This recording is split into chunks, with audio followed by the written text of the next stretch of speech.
प्रधानमंत्री नरेंद्र मोदी का 1 घंटे 17 मिनट का एक इंटरव्यू देखा। उस इंटरव्यू में प्रधानमंत्री कह रहे हैं कि अभी जो हुआ है वो ट्रेलर है। अरे प्रभु, 3612 दिन सरकार चलाने के बाद ये ट्रेलर है।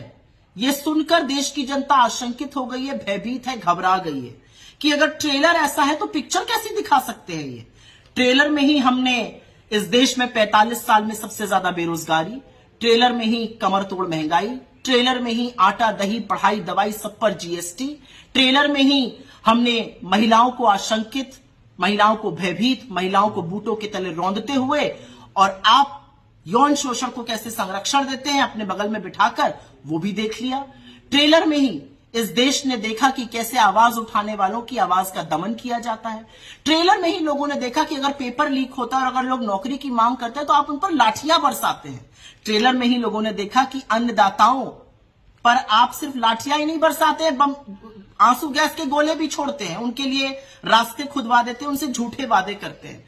तो ट्रेलर में इस देश ने बहुत कुछ देख लिया और अब ये देश हाथ जोड़ के कह रहा है, प्रभु बख्श दीजिए, झोला उठाने का वक्त आ गया है, हमने भी मन बना लिया है, आपको भी जाना है, इधर उधर की बातें मत कीजिए।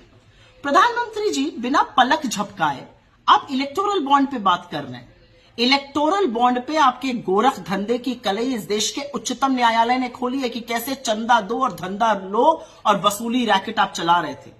क्रमवार तरीके से नाम और डेट के साथ ये स्पष्ट हो चुका है कि जब आपको कोई चंदा देता था तो उसको बड़े बड़े कॉन्ट्रैक्ट मिलते थे, आप कट ले रहे थे। यह भी साफ हो चुका है कि अपनी सीबीआई, ईडी, इनकम टैक्स से आप उस हर जगह छापा डालवाते थे जहां पर बाद में या तो कार्रवाई स्थगित हो जाती थी, कोई अप्रूवर बन जाता था। तो ये वसूली रैकेट, ये एक्सटॉर्शन रैकेट आप चला रहे थे।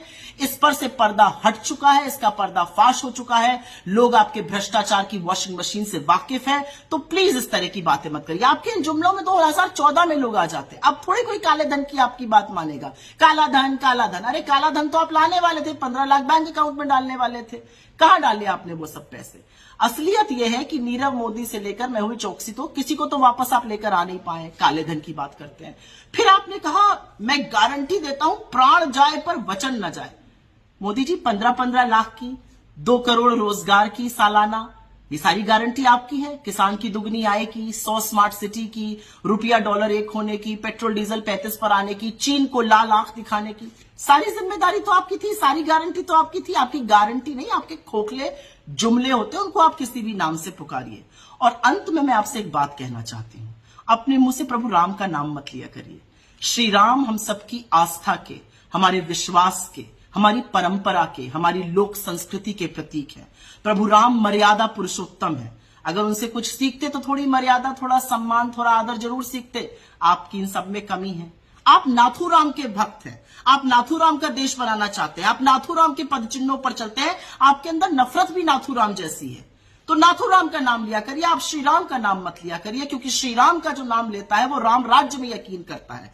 उस राम राज्य में यकीन करता है जहां पर दैहिक दैविक भौतिकता पर राम राज नहीं कहूं व्यापा, जहां पर गरीबों, शोषितों, वंचितों, युवाओं, किसानों, महिलाओं का सम्मान होता है।